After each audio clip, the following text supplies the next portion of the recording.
This is the perfect show for me. I get to meet people like this, I discover stuff about people. We have fun. We get little rhythms going with the families. It's laughing.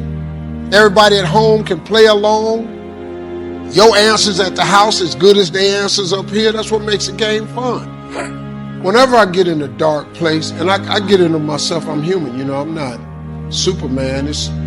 It's hard. Life is very hard. When you get in a dark place, what you should do is, when you start feeling bad or you wake up on the wrong side of the bed, the thing that fixes it right away is just start reminding yourself.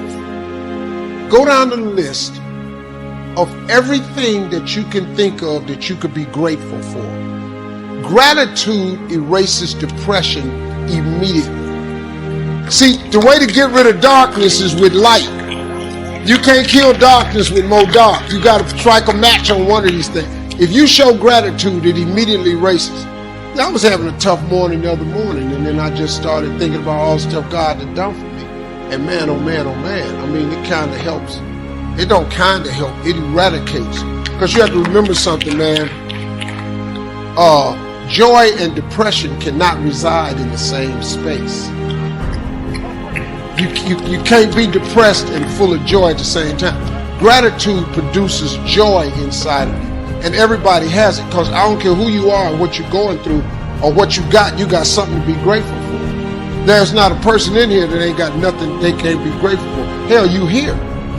How about let's just start there? How about you walked in here? How about you got a mask on? You ain't got corona. You survived the pandemic last year. You here. Don't be afraid. All you have to know is who you are. Because there is no such thing as failure. There is no such thing as failure. What other people label or might try to call failure, I have learned, is just God's way of pointing you in a new direction. So have no fear. Have no fear. God's got your back. And sometimes you find out what you're supposed to be doing by doing the things you're not supposed to do.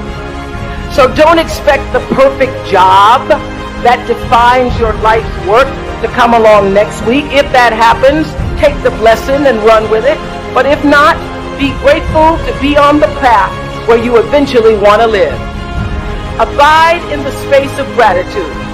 Because this is what I know for sure, that only through being grateful for how far you've come in your path can you leave room for more blessings to flow. Blessings flow in the space of gratitude. Everything in your life is happening to teach you more about yourself. So even in a crisis, be grateful. When disappointed, be grateful. When things aren't going the way you want them to, be grateful that you have sense enough to turn it around. I spent 8 years in Baltimore. I knew in those years in Baltimore that I was unhappy being a television news reporter. But the voice of my father, who thought he knew what I was supposed to do, was in my head. He'd say, don't you give up that job, girl. You never gonna make $25,000 in 1 year. That's my father's dream for me. But God dreamed a bigger dream than you can dream for yourself. And so I tried to live in the space of God's dream. And the television executives told me when I was in Baltimore that it was too much. I was too big, and I was too black. They told me that I was too engaged, that I was too emotional, I was too much for the news. And so they put me on a talk show one day just to run out my contract. And that was the beginning of my story. So I said, even when things are difficult, be grateful. Honor your calling. Don't worry about how successful you will be. Don't worry about it. Focus on how significant you can be in service, and the success will take care of itself. And always take a stand for yourself. Your values. You're defined by what you stand for. Your integrity is not for sale. You know, when people can't get up in the morning and they can't get out of bed, I'm going to tell you why. Because they can predict the feeling of everything that's going to happen in their life. And their body's resigned to the familiar. It says, oh, another mundane day. But remember when you were a kid and you were going on a field trip? What happened then?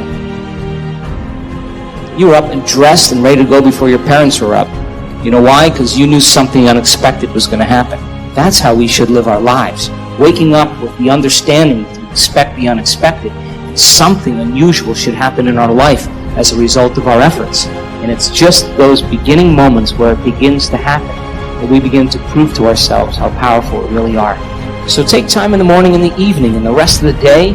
Check in with yourself at certain times to see if you're still in that energy. And if you're not, excuse yourself for a second, raise your energy, and step back into your life. If you keep doing that over and over again, you'll become less frustrated, less impatient, less judgmental. It'll just become something of the past, and you'll be someone else. Half the day is self, and half the day is service. So the morning hours are for you to fill yourself. It's almost like putting on mental, emotional, and physical armor. Like that's what a morning routine is. Our days are tiring. Our days are busy. Our days are draining. Well, guess what? If you didn't put your armor on in the morning, and you're going out to battle, how many knives are going to cut you? How many swords are going to pierce you? How many wounds are you going to come home with? How many of you come back home feeling wounded? Guess what? If you put your armor on in the morning, a warrior would never go out onto a battlefield. And life can be a battlefield. Work can be full of conflict sometimes. Your relationships can be damaging sometimes. Your friendships can be toxic sometimes. So we are warriors in one sense. Sure. So for me, a morning routine is putting on emotional armor, which is meant to protect you for the rest of the day. And that way, even if you do get pierced, or you do get popped, or you do get cut, you're protected. Self-confidence really comes from feeling good about yourself. And one of the best ways to feel good about yourself is at the end of the day to know that you poured it on. You did your best. If you conducted a meeting, you did the best you could. If you made a phone call, it was the best phone call you could possibly make. If you wrote a letter, it wasn't a casual letter, it was your best letter. At the end of those kind of days, when you feel good about yourself, self-confidence starts to rise. You know that if you can have this kind of a good day, you can have another one the next day, and those days become the weeks become the months, and the month becomes a powerful year. Self-confidence comes from the lack of neglect. If you will not neglect to do the small, daily disciplines, that's where self-confidence comes from. If you get up feeling the same way as you sat down, nothing really happened. Nothing happened neurologically, biologically, chemically, hormonally, genetically. You're still in the same state of being. But when you get up and you feel like an elevated sense of self, and your heart is swollen, and you have a clear vision of your future, and your energy's different, the question is, how long can you maintain that state? So,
you're literally broadcasting a whole new electromagnetic signature in that state. Thoughts tend to be electric and feelings tend to be magnetic. And the way we think and feel is what we broadcast into the field. And what we broadcast into the field is our experiment with destiny. So then when you go within and you disconnect from your outer world and you sit your body down and it's no longer experiencing anything and you're not thinking about your schedule, your past, or your future, you're being defined by thought. And you're making your inner world more real than your outer world. There's two principles you have to know. Location has energy and time has memory. If you do something in the same place every day, that place now holds that energy. Second thing, time has memory. And this is something that people underestimate. When you do something at the same time every day, you remember it and time remembers it. That's why we struggle to work out at different times every day. Your morning routine, there needs to be, even if it's 5 minutes of thankfulness, of gratitude every single morning. Specific gratitude is I'm grateful for the fact that I have someone calling me this morning. I'm grateful for the fact that I can still call my parent.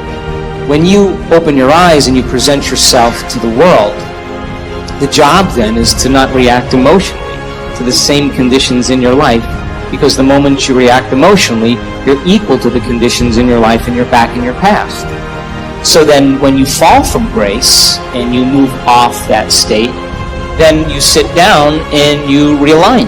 You begin to tune in again and you change your energy again. Now, when I'm going through change in my life, or I have a specific outcome that I want to create, I love to get up early in the morning. That's my time. I'm a 4:30 in the morning guy because that's my time. The rest of the day I'm serving, but I love getting up early and changing and working and having some time to myself. And I believe that when I invest in myself, I invest in my future.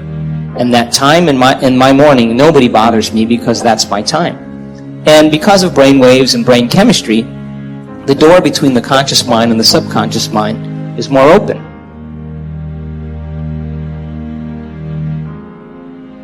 That self-confidence affects your health, it affects your future, it affects your psyche. Self-confidence also comes from the ability to rise above your circumstances. To rise above what happens, the petty little things, the discouraging things that would sink everyone else's ship except yours. That would cause someone else to quit early in the day, but you keep going.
Kind of willingness to overcome all circumstances, whether it's the little challenges or the big challenges. If you're willing to do that, I promise you, this kind of power will work for you, and in you, the variable, it'll make a difference.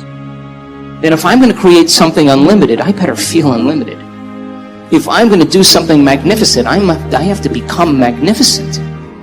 And if you keep doing that over and over again, it will begin to become more readily available to you. It'll get easier. And so when we're in that energy all the time, that's when the synchronicities and the serendipities and all those wonderful coincidences begin to happen. And it's those coincidences that are feedback in our environment where the field begins to open doors for us. That's what we want to occur. I've worked on things in my life for years. And I always thought it was about the event or the experience I wanted to create. But all along I was changing. And when I finally reached the point where I could care less if I could have the experience is the moment it happened.